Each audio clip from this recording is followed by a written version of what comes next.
All right, how's it going? Hope all is well. So I was asked to simplify this expression.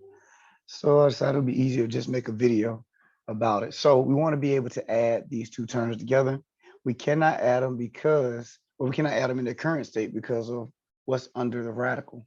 In order for us to be able to add radicals, they have to have the same index. They have to have the same radicand. That's what's under the radical. Your index is what's right here.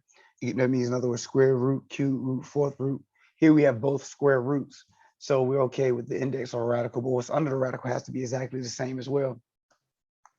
So let's simplify what's under the radical. Let's look at this first one. Got a square root of -75.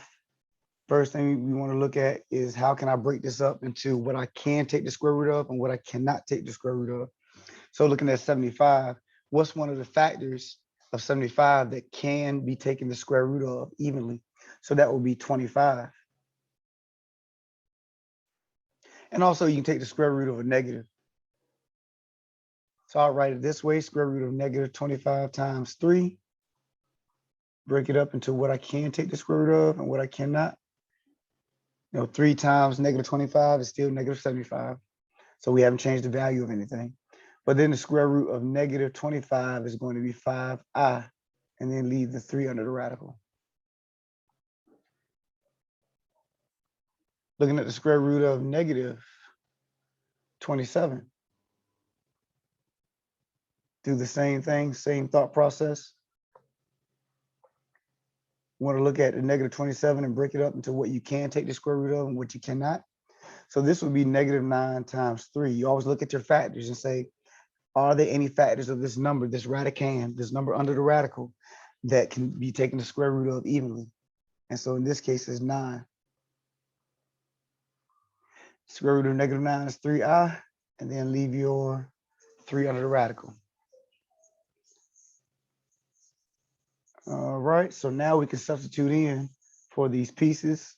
Don't forget we have a 2 that's in front of that square root of -75, and that's going to be times 5i square root of 3 plus 5 times 3i square root of 3.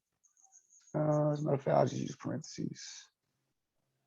So we just substitute it in. As a matter of fact, if I want to stay color coded, just to emphasize where I got these parts from, just hold them true to the purple and the green.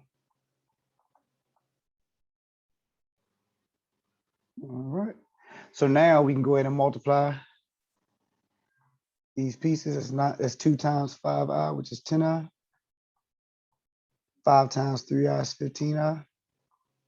And now notice that both terms have an I, both terms are square root, and both terms have 3 under the square root. So that means I can add them together. And the final answer is going to be 25i square root of 3. All right. Let me know if you have any questions. Take care.